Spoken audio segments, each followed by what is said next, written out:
So this is gonna be my Frontier Gate farming guide.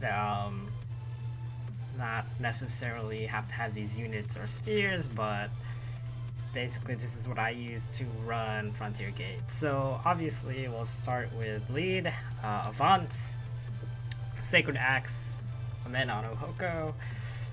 Basically you can substitute any of my spheres with stuff like Blades of Ultor, things that give high crit, high BB attack, and crit damage of regular spheres. And as for second spheres, I think like 5 Revelation books should be fine. So that's my Avant. Have an L gift on him, critical hit damage boost, level 3, which is I think 70%. Next you have Rize, Infidelity Orb, and Emperor Axe. So that's 100% crit, 30% crit chance, and 100% spark, and 15% all stats. Raging Spirit level 1, since Rize only gets her AoE effect on SVD, I decided to give her the spark damage, fills your BB gauge, L gift. So that helps. For Griff, Flag Flower, and Dual Fragment. Ruinous Spirit level 2, boost attack when HP is full.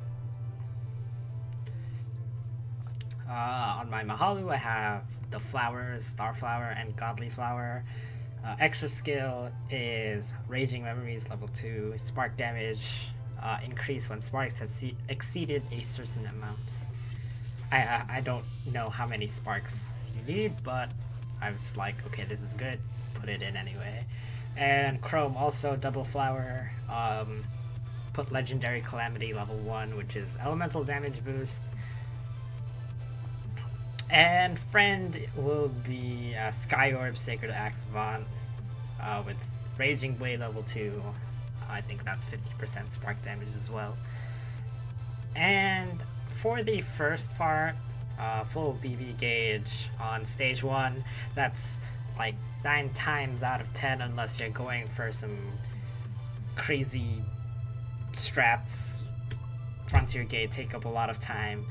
Feel free to do something else, but usually you want to take full BB gauge. Since you don't really want to auto attack, since stage 1 you basically will start with 0 if you don't take that, and it always shows up, so you should always take the full BB gauge fill. And for the most part it's going to mainly be auto battle. There's a way to set your lead to be a crit buffer. That's on you to find out, but basically I just leave it on auto and watch the points rack up.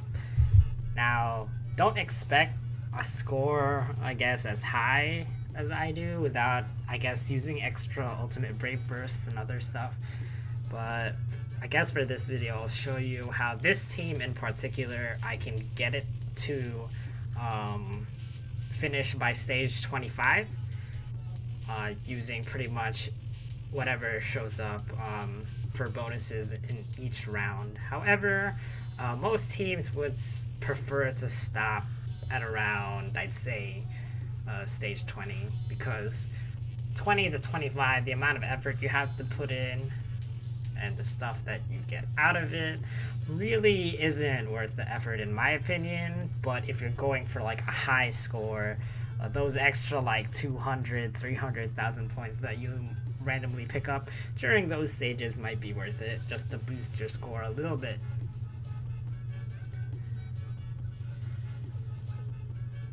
And as you can see, I'm getting decently high scores, even without using OD gauge. So this is probably the most consistent way to get over 6 million points each round easily, for me at least. I only use my ultimate brave burst twice in between stages 1 and 20, but when I go to stage 20 to 25, that's where it's a little bit dependent depending on what set you get and what items you choose. So as you can see here, my average for the first, I guess, 5 rounds would be around 2 mil. A lot of it is on RNG and spark debuffs and sparks and crits and all that fun stuff. Like, I could get like 2.5 mil, like, first 5 stages, like once in a blue moon probably. Like, everybody crits and they all get spark debuff and all my units spark perfectly and whatnot. But, you know, on average, getting around 1.8 mil is pretty good for a 5-stage start. That's usually where you know, you want to try to hit that, but 1.5 mil is decent as well.